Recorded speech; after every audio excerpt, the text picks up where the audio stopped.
There is nothing better than skiing in the mountains, but getting there by car can turn into a nightmare if you are not prepared. In this video, I'll show you how to avoid problems and tackle snowy roads and freezing temperature with ease. Traveling to the mountains in winter presents two major challenges: slippery roads and freezing temperatures.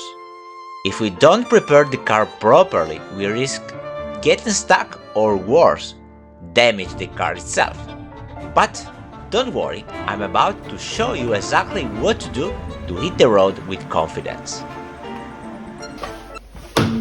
A brand new set of Pirelli Winter ready for being installed. Snow tires is the foundation for gaining traction on slippery roads. Let's not forget that winter tires not only improve grip but also reduce braking distances. Good! Now that wheels are on, let's move on. Low temperatures can be a big issue, especially for diesel engines. Diesel fuel can freeze and clog the filter, preventing the engine from starting.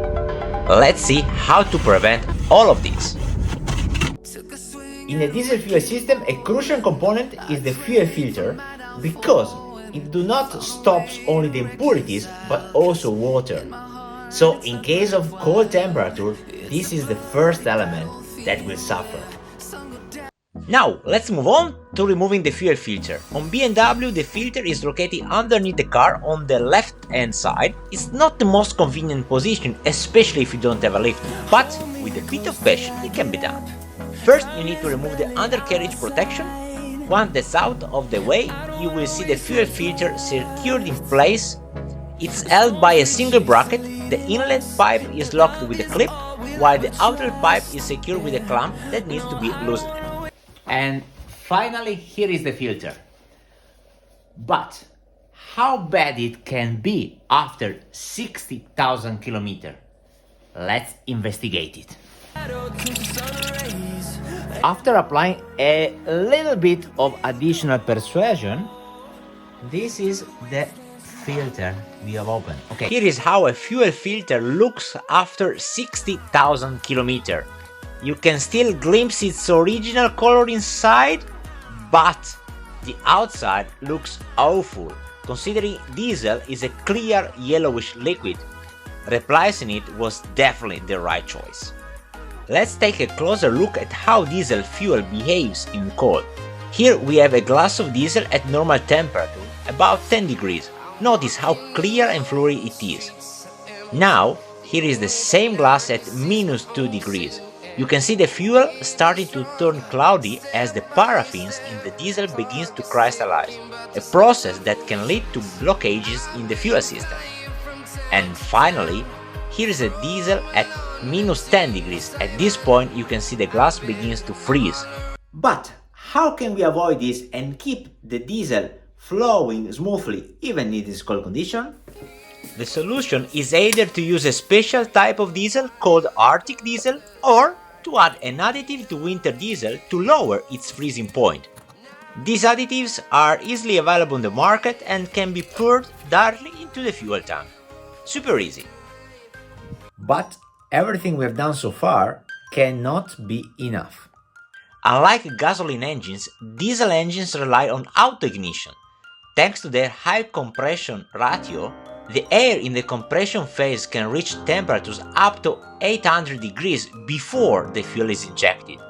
However, in extremely cold conditions, part of this heat will be absorbed by the engine block, preventing the condition needed for the auto-ignition. This is where glow plugs come into play. Positioned with their tips exposed to the combustion chamber, glow plugs can generate temperatures up to 1000 degrees, preheating the area before the compression takes place. Most probably you are now wondering, how can I check if my glow plugs are in a good state or not? Maybe you can expect that you will have a warning light on the cluster if something is wrong.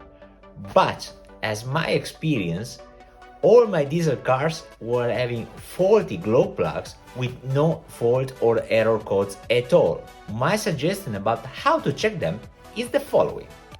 A more thorough check is to measure the resistance, which should usually be around 0.5 1.5 ohms, but just checking for continuity is already a good test.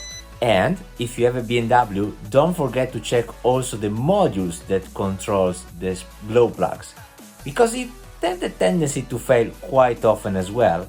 In case you plan to replace the glow plugs, maybe it's worth to consider to have a check also at that one. And here we are ready. Now the car is prepared to handle any mountain condition with our friends. If you like this video, leave a like, subscribe to the channel and share it with anyone who loves skiing or BMWs. So see you in the next adventure. Ciao ciao! I'm getting tired of losing faith.